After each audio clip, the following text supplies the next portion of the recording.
All right, how many of you consider yourselves liars?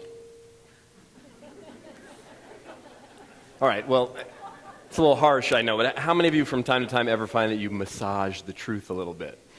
Anybody ever do that? All right. So I'm going to talk a little bit about the power of authenticity, and as was mentioned, I wrote this book on authenticity called Be Yourself, Everyone Else Has Already Taken, and one of the things that's important for us to do as we look at authenticity in our lives is actually to look at where we're not always being authentic. And the book came out a few years ago, and a couple days after the book was out, I was actually, my wife and I and our girls, we live here in the Bay Area, and I had done a couple of events, at some, not at bookstores. I actually hadn't been in a bookstore yet. I'd done a couple media things, and so we were right downtown Walnut Creek, not far from here, where there's a big Barnes & Noble, as many of you know. And Michelle was with the girls, and I said to Michelle, hey, hang with the girls for a minute. I want to go in the Barnes & Noble, make sure they have the book, right? Because Barnes & Noble is not only supposed to carry the book, they were supposed to be featuring it up front. So I go into the store, and I'm looking around, and I don't see it. And I'm getting kind of stressed out, and I think I'm going to go to the counter and ask, where's the book? And then out of the corner of my eye, I see it. And it's on this circular display in the middle of the store where they had a bunch of new releases. And I walk over to it, and I'm standing there, and I pick up a copy, and I'm, admiring my own book, right? and then I start to have this conversation in my head, like, should I buy one?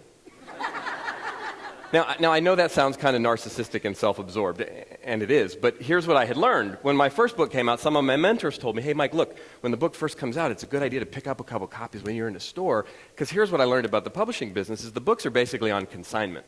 So if nobody buys them, they send them back to the publisher. So I would often do that when my first book came out, and I'd tell them, oh, it's my book, it just came out. But this was now my second book, and I'm thinking, okay, this is kind of obnoxious. So I debate for a while, and finally I decide, the heck with it, I'm just going to buy one. And I get in line, and I decide when I get to the front, I'm going to tell the woman at the front, it's my book, it just came out, I'm just kind of excited. But as I'm getting closer, I'm getting more self-conscious about it. And I walk up to the counter, I put the book down on the counter. Before I can say anything, the woman says to me, oh, we've been selling a lot of these. I say, really? And then she asked me a question that kind of threw me off. She said, did you see this guy on TV or something? And I don't know why her question sort of baffled me, and here's what came out of my mouth. No, he's a local author, I just want to support him. That's what I said, right? Has this ever happened to you? Literally, as it was coming out of my mouth, I'm like, what was that?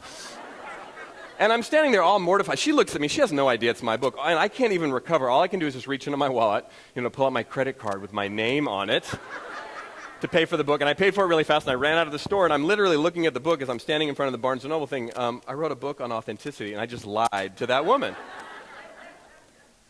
So this is how it happens, right? It's not like we wake up in the morning and say, I'm going to lie to people today. I'm going to deceive them, I'm just going to be phony, I'm going to manipulate people. And it's mostly not malicious when we do it.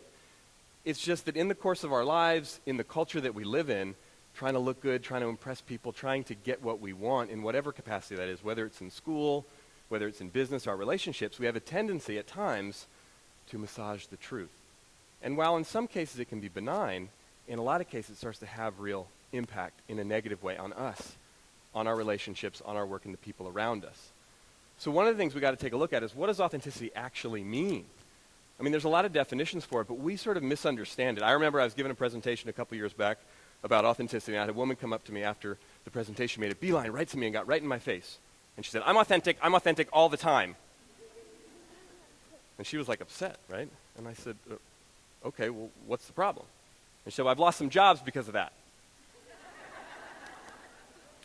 And I said, all right. Now, I didn't know her, right, but I was getting a strong sense of her in that moment. And I asked her a question. I looked her right in the eye, and I said, now tell me the truth. Is it authentic or obnoxious? And she was like, all offended. And I said, look, I'm not attempting to judge you. I'm just curious. What do you think? And she said, well, maybe a little bit of both. And I said, all right, I appreciate the honesty. And I said, look, I don't know for sure, but I bet it was the obnoxious that got you fired, not the authentic. Because I told her, I said, for about a decade, I've been working with all different types of organizations and people and leaders and groups and teams. I've never had anyone say to me, you know what, Mike, we fired her because she was way too real. So authenticity is about realness. It's not necessarily about just expressing all of our opinions all the time. How many of you have a lot of opinions like I do? You have a lot of opinions? Yeah. I come from a family where we speak our opinions like they're facts. You know what I mean? It's not like that's a bad movie. No, it's like that's a bad movie. If you like it, you're an idiot, right? And that was literally how I was raised, as many of us were. And we think that authenticity has to do with our ability or our willingness to express our opinions. That's a piece of it, but that's actually a pretty low-level piece. The continuum I always like to talk about in terms of authenticity is like this. On this side of the continuum is what I'll call phony. And we've all had times in life where we've been phony. We've said and done things that aren't true. Most of the time, again, it's not malicious. And when we were children, we were all taught, don't lie. We've had times in life where we got caught in a lie and we got in trouble, so we've learned, oh yeah, that can be problematic. And then we move down the continuum towards honesty, which honesty is always better. Our mothers, our fathers, our teachers taught us, right? You guys here in school learn, be honest. It's important. The problem sometimes, though, with honesty, and we've all learned this the hard way, is sometimes we express our honest opinion about something and people don't like it. Or we hurt someone's feelings. Or we get in trouble in some way, and it was like, I was just trying to be honest. And then we move back towards phony, or somewhere in the middle. What can I say? What's the right thing to do or say so that people don't get upset? And while our intention may be good not to upset other people, we end up selling out on ourselves and even the people around us in the process. And what we don't realize is there's something beyond honesty. And this is where it gets both exciting but also challenging. Authenticity is on the other side of honesty. Authenticity involves a certain amount of courage on our part. Willingness to be vulnerable. Willingness to let other people know who we really are, how we really feel. Sometimes it can be really scary. Look, it's easier to be phony in a lot of cases. It's easier for just to say what we think other people want us to hear, right? Just to say those things that we think are going to make us look good. But I have many examples of this in my work and in my life where I see, even though it can be scary, when we can push back past that place, that fear of being real, to what might be available on the other side of that. You know, I speak, as was mentioned when I was introduced, to a lot of corporations, a lot of companies. And I got a phone call in my office a number of years back, this was probably 4 or 5 years ago. And it was from the leader of a group within a big bank that I do a lot of work for. And he got me live on the phone. He's like, oh, Mike, I'm so glad I got you on the phone. Listen, would you look at your calendar and let me know, are you available 3 weeks from Thursday? And I looked and I said I was. Now this guy, he runs a group within this large bank that has about 1,600 people in it. And I'd come in and spoken for their organization a few times at some of their kind of all-hands company meetings. But he called me that particular day. He said, good, we were on the phone. He said, 3 weeks from Thursday, I just scheduled a team meeting with my whole leadership team. We just met. We have our weekly meeting. And we got into some issues, he said, and we realized we needed more time. And because everybody's so busy, we weren't able to schedule a time to all get together until 3 weeks from Thursday. And so he started to tell me what was going on, and it was issues with their team and where they were at, and it was the middle of the quarter. And he started to get into some really business-specific stuff. And I stopped him, and I said, listen, I'm not sure if I'm the right guy for this. I said, my work is all about teamwork. It's all about communication. It's all about authenticity and appreciation. It's not, I'm not a banking expert. You might want to find someone who's got, a little more industry experience and knowledge. He said, no, Mike, we don't need, anything specific from you in terms of answers. He said, what I really need help with is just facilitating this meeting. He said, I have a tendency sometimes to take over a little bit, and I have a lot of really smart people on my team, but they don't always speak up. And I don't find out until later what they really think and what's really going on. I said, sure. So I said yes, and I asked him, would it be okay if I get on the phone and talk to some of the people on your team before I come in? And he said, sure. So I started to talk to some of the people on this team. It's a pretty high-level team, really smart people, really busy. And here's what I found out. They were doing well as a team. And in fact, almost everyone I talked to on the team really respected this leader. He was super smart. He had really grown this business within this organization. They were honored to work for him. But the biggest challenge that they were dealing with as a team is that every single one of the people I talked to on the phone either said to me directly or I could kind of sense they were scared of him. They were intimidated by him. He wasn't open for feedback. He was the smartest guy in the room. It was kind of his way or the highway. Now, I wasn't there to help them with any of their team dynamic. I was just there to facilitate a meeting as I was asked to do. Right? So we get in that conference room 3 weeks from Thursday later. It's a 4-hour meeting. Maybe some of you have been to this. There's way too much stuff on the agenda to cover in 4 hours. You ever been to a meeting like that? But I'm thinking, okay, I really got to bring my A game to facilitate this meeting well.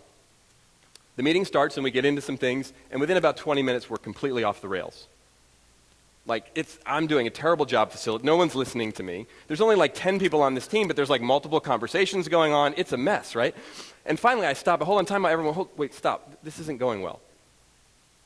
And I got everyone's attention, and I said, look, I know we're already a little bit behind. I said, but there's an exercise I'd like to do. It's probably going to take us about 20 minutes, but I think it's important. I said, my sense is that there's some things that we're not talking about that are impacting not only this meeting, but your team. And I walked over to the little whiteboard in the conference room, and I drew a picture of an iceberg up on the board. Now, an iceberg is a great metaphor for authenticity. Because as the cliche goes, right, just the tip of the iceberg pops up above the surface, right? The majority of who we really are, how we really think, what we really feel, what's going on is down below that waterline. And so I said, there's some stuff down here, and I don't know exactly what it is, but that we're not talking about. So I said, we're going to do an exercise, and I'll start, and we'll go around the table. Now, this is an exercise I learned a number of years back from some mentors of mine, and I use it often. It's a great exercise to get people to really open up. And I said, when it's your turn, you're just going to repeat this phrase. If you really knew me, you'd know this about me. And I said, look, you guys all know each other, so that might sound kind of silly to say, but just say it anyway. And my invitation to you when you're saying that is just lower your waterline. Let us know what's really going on. What are you thinking? How you feeling? What's happening right now? And I said, I'll start. I said, if you really knew me, you would know I have no idea why you people hired me to do this. I looked right at the guy. I said, I told you on the phone, right? Maybe you should find somebody else. But you talked me into coming, and I said yes, but I've been here for 20 minutes. First of all, I feel like I'm doing a terrible job facilitating this meeting. Second of all, I don't feel like I'm being listened to. And I have like a knot in my stomach. Literally. My visceral reaction is I want to leave. I said, no, I'm not going to do that. But I tell you what, I have a lot of empathy for all of you because I only have to be here for 4 hours. You guys have to work in this environment all the time. I wasn't judging them. I was letting them know my experience in the moment. Authenticity is an in-the-moment phenomenon. I shared a few other things with them about what was going on in my life right then, if they really knew me. And I turned to the first guy at the table. Remember, this is a room of bankers, right? This guy looks at me like, I ain't doing that. It was not safe what I was asking him to do. But he proceeded to go, and it was a little awkward and uncomfortable, and the next person went. And then the third person went, and when it was her turn, I don't remember exactly what she said, but as she started to talk, the hair on the back of my neck stood up. And she started to get real. It's a visceral experience. And you could see people around the table like, ooh, we can go there. She gave everyone in the room permission, and we went around the table, and people really started to open up. And there were a few laughs, and there were a few pats on the back. There were even a few tears. And it had gotten kind of intense and a little emotional, so I decided I was going to give them a break. And then we'd come back and dive back into the meeting. And then right before we were about to take a break, the guy, he was like second or third from the end, he says, hold on a second. I said, what? He said, can I go again? I said, sure. Why? He said, well, I meant what I said when it was my turn, but I didn't say something because I was too scared. But I want to say it now. And I said, I don't know if I should say this, but here goes. He looked right at his boss and he said, if you really knew me, you would know I'm completely intimidated by you. He said, I'm embarrassed to admit it in front of everybody, but it's true. He said, I don't really speak up and tell you what I think. I hardly ever challenge you because whenever I do, it doesn't work out so well. He said, but if you really, really knew me, you would know that I talk about you just about everybody else in the room. And then he said, and here's what I say. And people were like, no, no, no. And he proceeded to tell his boss to his face how he really felt about it. And what was interesting is when it comes from that place, deep down below that waterline for real, it doesn't come out like an attack. It's vulnerable, it's real. And that guy sat there and listened, amazingly, to the feedback from that very brave individual on his team. And I knew from talking to a number of them, he was speaking for a lot of people. And when he got done, the boss looked around and said, he was like stunned. No one talked to this guy like that. Wow. He said, does anybody else feel like that? And people were like, he said, wow, well, if that's true, first of all, it took a lot of courage. And second of all, I'm sorry. And I could tell by the way it came out of his mouth, he didn't usually say that. And then he said, if you really knew me, you would know that my dad was really hard on me as a kid growing up. He pushed me and my brothers really hard. He just pushed us and pushed us and pushed us. And he said, we've all turned out to have pretty successful careers and successful lives. He said, but I never even really liked that as a kid. But that's just the way I learned. And it's the way I lead. And he said, maybe it's not always the best way. And what proceeded to happen, we took a break, we came back into the room, and we had a very interesting and very effective conversation with a group of people about their team. Not so much about what they do in their jobs, but how they can interact with each other in a way to be more real. I see this all the time, whether it's in businesses or in schools. When we have the courage to get real, amazing things can happen, stuff we can't even imagine, but it takes some courage. And it's amazing where it shows up. I'll share one final story just to close. Part of my background, as some of you know, is that I played baseball for many years. I grew up here in the Bay Area. I actually got drafted by the New York Yankees out of high school. Didn't end up signing with the Yankees because I got an opportunity to play baseball at Stanford. Went to Stanford, played there, got drafted out of Stanford by the Kansas City Royals, signed a pro contract. Went into the minor leagues, as you do in baseball. Unfortunately, I got injured my third season in the minors with Kansas City before I ever got to the major leagues. So my career ended when I was 23. And it was difficult for me, but taught me a lot about life, about so many things, about appreciating what I have while I have it, not after the fact. But because of my sports background, my baseball background, I get invited sometimes to speak to baseball players. And some of the major league teams will bring me in. And a few years back, actually, the first time I ever got invited down to spring training to speak to one of the major league organizations, I was speaking to their minor league camp, about 150 players. And I gave my talk, and I'm talking to a lot of the guys after my talk, and a whole bunch of them are telling me about something that happened at camp about a week earlier. They really wanted me to know about this, and they were intent. And I heard the story from so many different people, and I was kind of getting different versions. I went to my friend who was running the whole minor league system for this organization at the time, and I asked him, what happened at this meeting? He said it was amazing. He said, we always have a meeting when all the players come in, but it's usually pretty boring. It's like, don't get in trouble, and this is when curfew is, and don't do that, and all. And he said the worst part of the meeting is when the coaches introduce themselves, because they get up one by one and they give their resume. They'll say, hi, my name is Bob Johnson. I played in the major leagues for 10 years, and then they'll list off all the teams they played for. And he said, some of my coaches had very successful major league careers, some of them not as successful, some of them never even got to the big leagues. He said, so I never liked that whole way of introducing. So this year I asked him, when you get up to introduce yourself, don't give them your resume. Tell them your most meaningful moment in baseball. And he said, one by one, they were getting up and they were telling stories, personal stories, meaningful stories. And he said, towards the end, one of my coaches got up and he blew everybody away. He said, this guy's kind of quiet. When it was his turn, he was really nervous. And he looked at everybody and he said, hey, I played for 10 years in AAA without a single day in the major leagues. Now, AAA is the highest level of the minor leagues before you make it to the major leagues, right? Nobody plays in AAA for 10 years. You either make it or you're done. But this guy, 10 years, different organizations, I could never break through. And he said, finally, towards the end of that 10th season, I finally realized I wasn't going to make it. And you know what? I was upset, but I'd given it everything I had. And he said, so I decided I was going to retire at the end of the season. But I called my dad up on the phone. I asked him to come see me play one last time. My dad came to town. He was going to be in town for 5 nights. He said, I really wanted to do well while he was there. First night he was in town, he said, I got up in the second inning. I hit a ground ball to second base. I grounded out. I came back into the dugout. My manager came over, tapped me on the shoulder, told me to sit down. Took me out of the game. The second inning. He said, that normally happens when you don't hustle. But I hustled that time. I always hustled. Why did he take me out of the game in the second inning? I didn't say anything, he said, because I didn't want to be disrespectful, but I was mad. Sat down on the bench, about as far away from the manager as I could. Third inning, fourth inning, fifth inning. As the game went on, I got more mad and more mad. About the sixth inning, I heard one of the guys at the end of the bench say, can we tell him now? Can we tell him?